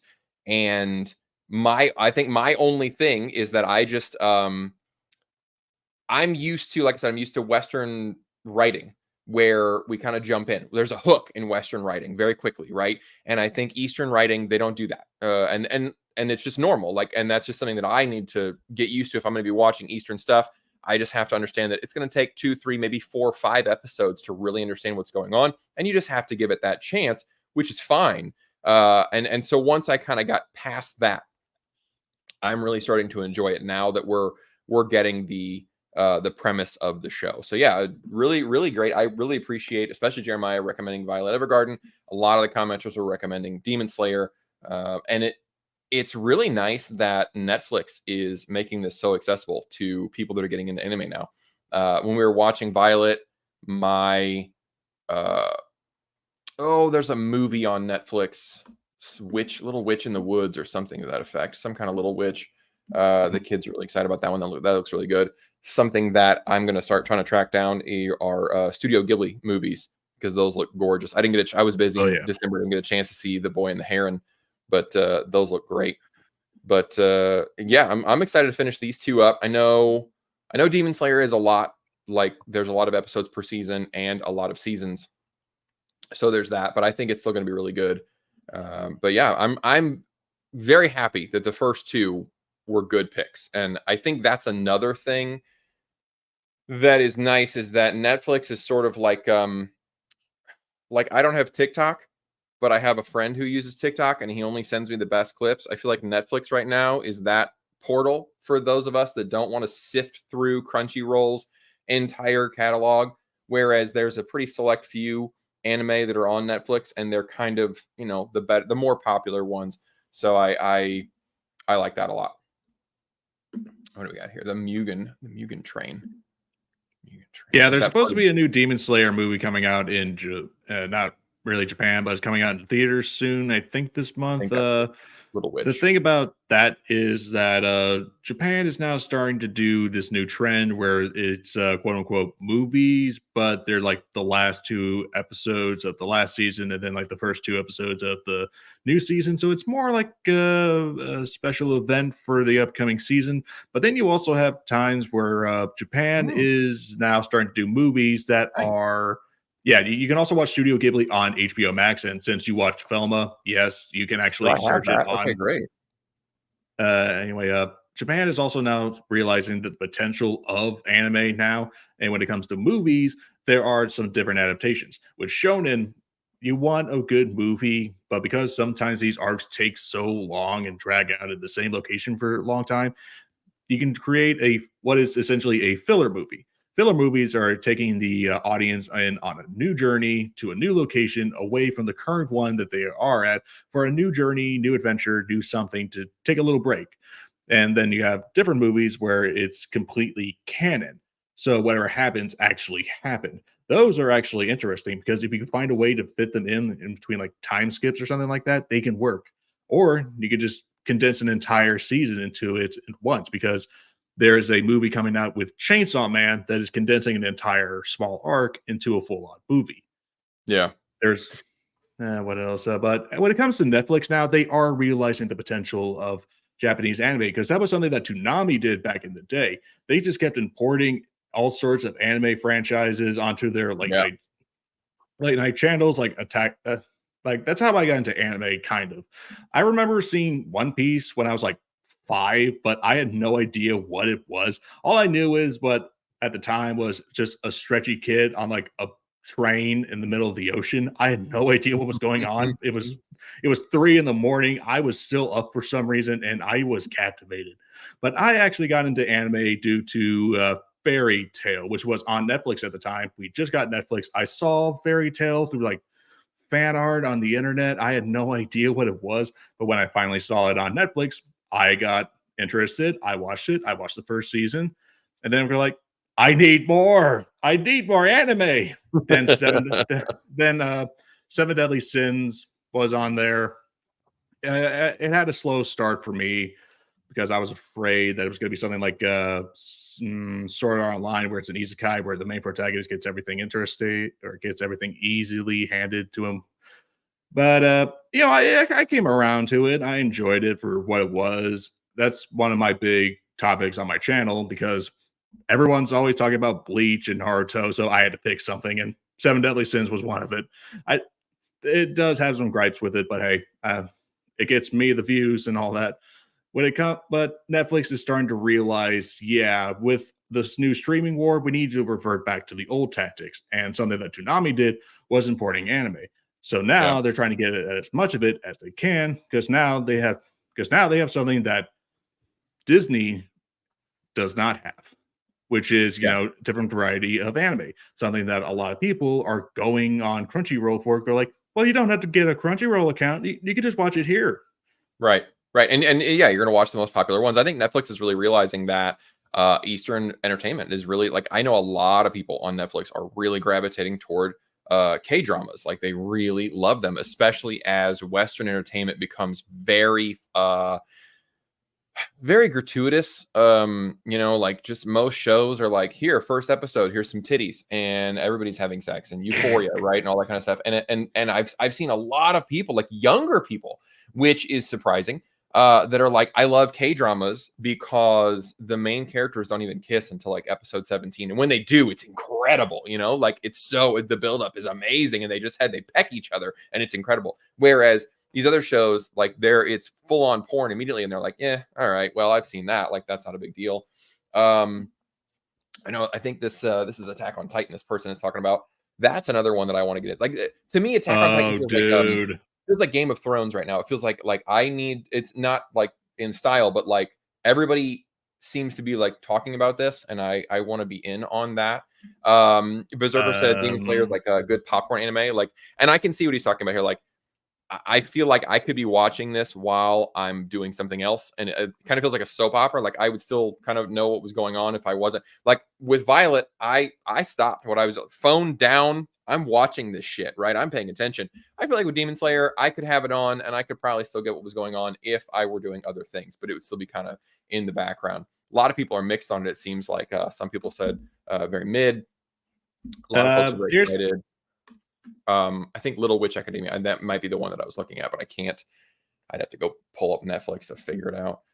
Berserk is another one that I love Souls games, and I know that Miyazaki from FromSoft apparently he has Berserk references in all of his games. So for that reason alone, I want to find out what is going on with Berserk. I don't think Berserk got a proper anime adaptation, but the manga is pretty good.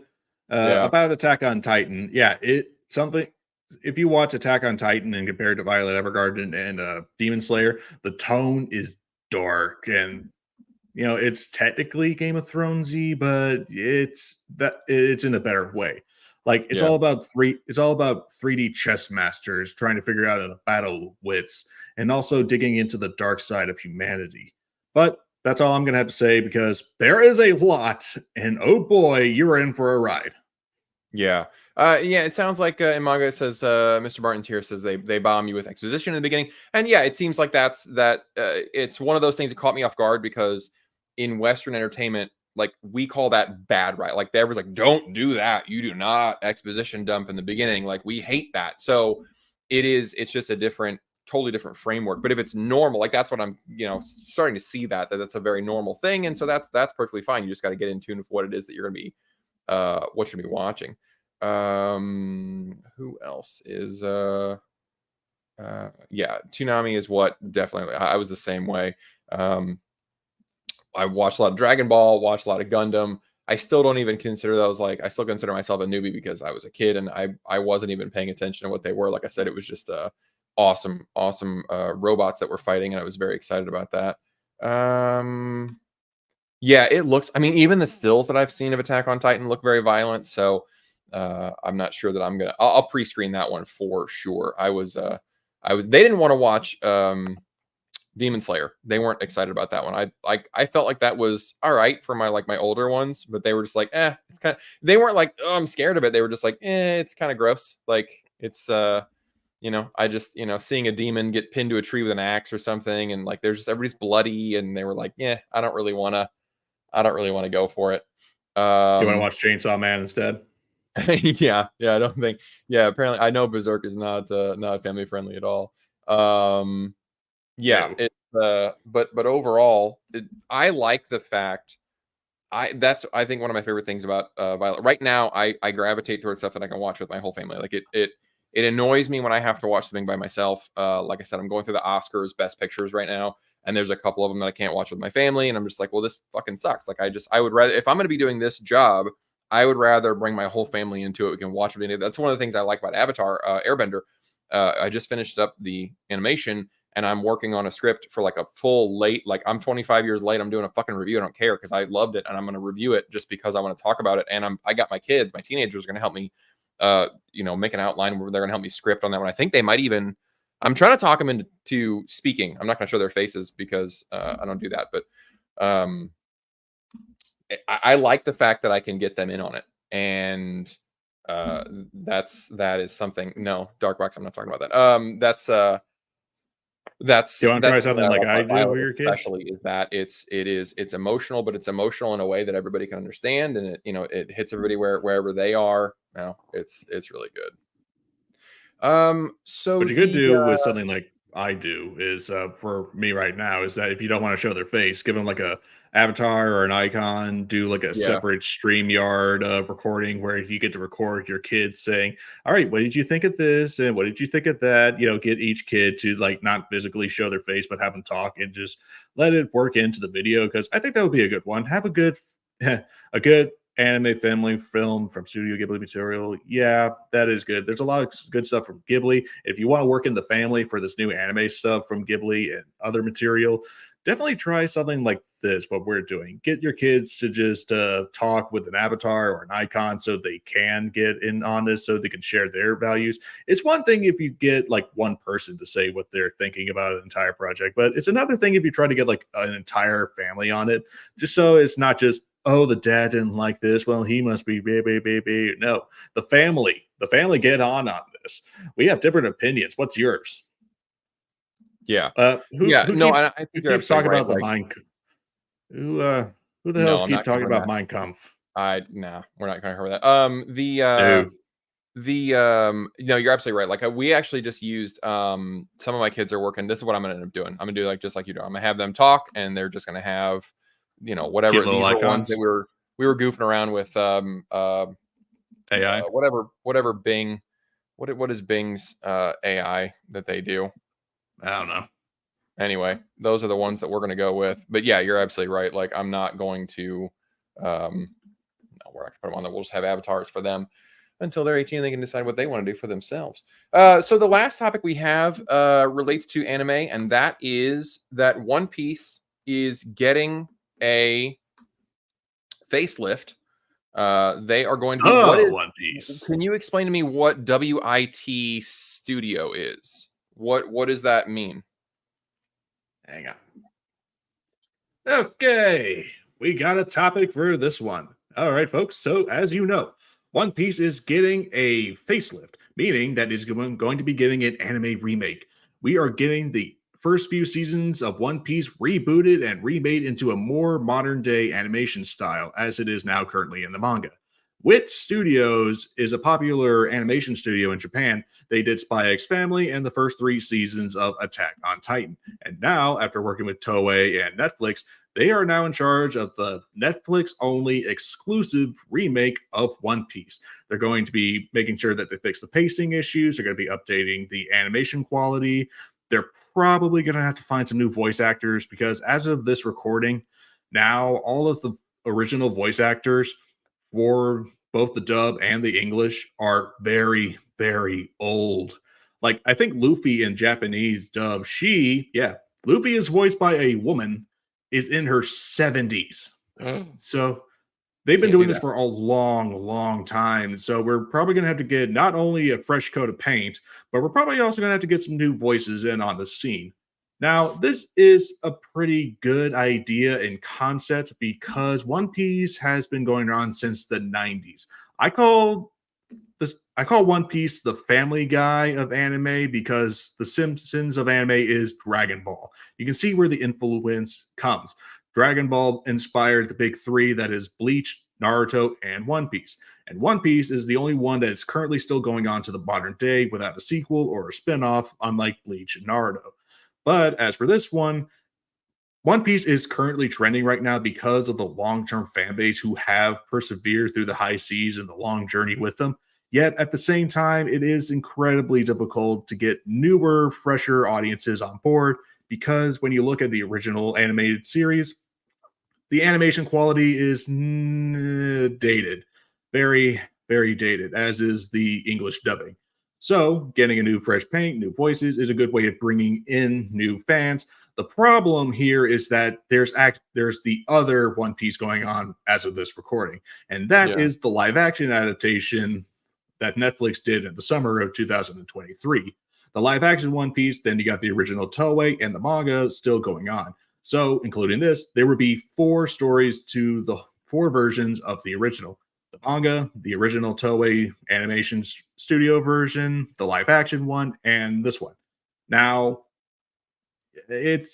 I'm not going to say they're going to cut the Toei original or stop the manga, but if I have to make a guess, maybe it's for the best that they stop with the live action version of One Piece. Okay, because East Blue was fine for what it was. East Blue was the simplest and the easiest arc to do because you know why? Because it was simple. The point of it was to gather the main Straw Hat crew. That was Sanji, Nami, Zoro, and Usopp and Luffy. Because now, when we go to season 2, we're going to be meeting new characters, new islands, and a lot of other new devil fruits. One such devil fruit is called the Logia type, which makes you intangible, sort of. Like it's based on various elements. You got the fire, they got the flame fruit, the smoke fruit, the sand fruit, which, if it's going to be live action, it's going to cost a lot in terms of CGI effects. And one thing that happened with the live action is it cut a lot of devil fruit fights. And it's probably gonna have to do it again. And it's gonna be hard trying to make the effects convincing when it comes to this live action adaptation. We're also gonna have to visit some new islands because each island on One Piece is uniquely different once they get onto the Grand Line. East Blue is simple because it was all in one environmental location. So the most of this was like filmed off the coast of like Madagascar or Africa, somewhere around that way. But once we get on the Grand Line in the live action version, we got Drum Island, which is like an eternal winter paradise, like think the Antarctica or an eternally winter Russia, if you will. Then you also have Alabasta, which is the Middle East and Egypt, so a constant Egyptian themed desert. Then there's also an island called Little Garden, and that is just full on Jurassic Park. You're going to have dinosaurs, you're going to have a tropical jungle, you're going to have giants. There are giants. Now, there's going to be a lot something that more I- devil.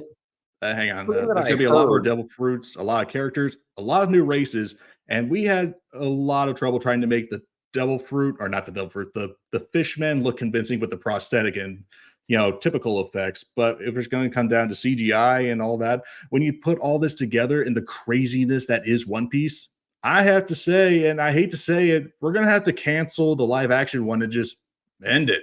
I'm sorry, but they broke the curse. They did a good job for what it was for a first season. But if they're going to be continuing this with the live action, and depending on how much content we get with this and how far they go, it's just not going to be worth it in the end. So for me, I humbly think that an anime remake of the original is a better idea than just a live action adaptation because of all the cons that I said earlier. You might as well just keep it anime, and in the long run, who knows? Well, But it's I like applaud. we were talking about earlier. I mean, animation is just suited for this kind of thing, and there's just only so far you can go with live action until you have to CGI so much that you might as well have just animated the damn thing because you did it. You just used a different technique, is all. So one thing that people bring up a lot is I've heard that the anime has pacing problems because they caught up to the manga too fast. That's something that I've heard about it. That they realized they were Games of Thronifying it, and they were like, oh shit, they're not. We're gonna outrun the source material, and so they began to slow it down. So with this new new animation or whatever, do you anticipate them reducing the episode count? Like, do you think that they're going to cut out what some people consider filler? Are they going to not retell the story, but do you think that they're going to tweak a lot of things to get past what some of the fans don't like, some of the slow parts that I hear about? Oh yeah, most definitely. Because when this anime season first starts out, it's usually 3 chapters an episode. But sadly, depending on the pace of the manga creator and the weekly releases, or maybe even monthly releases of the manga, because some studios release some release weekly, bi-weekly, monthly, and even quarterly, meaning every 3 months. So depending on the release schedule, how much content's being put out, it might be either a third of a chapter per episode, or maybe 3 episodes each episode, or 3 chapters each episode. So with this, they can cut the pacing, they can make it, more pleasing rather than rushed or too slow. They can fix it, and also possibly cut out any of the unwanted filler. Because yes, when a manga is catching too close up, or when an anime is catching close up too much to the manga, it is that kind of problem. You're too worried, but you also have the audience right where you want them, and you can't just end the season there, not yet. Which is why we have season breaks, and then we have this new trend going on in animation right now from Japan, where it's a full season is split into 2. During the winter, you can have like 12 episodes, and then wait a couple of months, maybe in the spring or maybe in the fall, you get the part 2 of the rest of that season. It happened with Spy X Family, just so that they can get the manga out in time, and also not have to deal with unnecessary filler. Yeah. Well, do you have is there a release date, do you know, for this, or is this just something that they're working on, or do they know when they're going to have it out, or is just this an announcement that, hey, we're going to start on it? Doesn't look like, I don't see any kind of date on here that they're going to get it out. So this was a big release from Oda himself. He is the original creator of One Piece. He's worked on a lot of things. He's worked on practically everything. He works on the movies now. He works on with the anime. He worked on the original or the live action adaptation of One Piece. That's why it did so well on Netflix, considering their reputation. They got the original creator involved personally on this. That's why the live action did so well. And that's why he's also going to be working on this, just so they don't mess it up again. That's a key adaptation when it comes to adaptation. You need the animator and the creator on board. But as for in terms of a release date, this was pretty recent when it came to the 25th anniversary of One Piece. That being the announcement that it's going to finally get a redesigned remake. But I have no idea on a release date. My guess is they're in the hiring process and possibly trying to find some artists who can capture the style and maybe the current style of One Piece now, rather than when it was back in the 90s. And they may also have to figure out how they're going to handle the whole voice acting thing. Well, I think that's all I got for this evening. I really appreciate you again being my guide to the anime life. This is Dante from the Anime Underworld, everybody, and you should go follow his channel because he is going to be posting more of those creative shots that his artist is working on for the book and the project that he has going on, which looks really amazing. I appreciate you guys giving me all the recommendations for the anime, and I'm excited to continue this little journey because it started off great. So I think it's going to continue to be great. Thank you guys for participating in the chat, and I will see you on the next one. You got something to close us out, Dante? Well, guys, we reached the end of the road, and as Karen would say, it's time to pay the ferryman. If you want more stories from Japan, visit my channel because, boy, have I got some stuff to tell you. More's going to be coming to my channel, and definitely I will try to find a way of breaking the announcement of the Angels of Hades. If you like the designs and you want to follow more, follow my channel for some more news because hopefully I can get a Kickstarter art where you can get a character book and maybe some stickers and posters. Fan service posters. But anyway, thanks for coming along. Thanks for letting me talk about this, Greg. And I hope we can do this again because it is fun talking to, Chads and fellow rookies like you and on this adventure. Anime has been a big part of my life. It is probably going to continue to be. Like, subscribe, share to my channel and also to Greg's. And hopefully we can share our points of view in this cruel, agonizing, story-shrouded world. Okay, I could have phrased that better, but still. I'll see you later, guys. Thank you, everybody. Good night.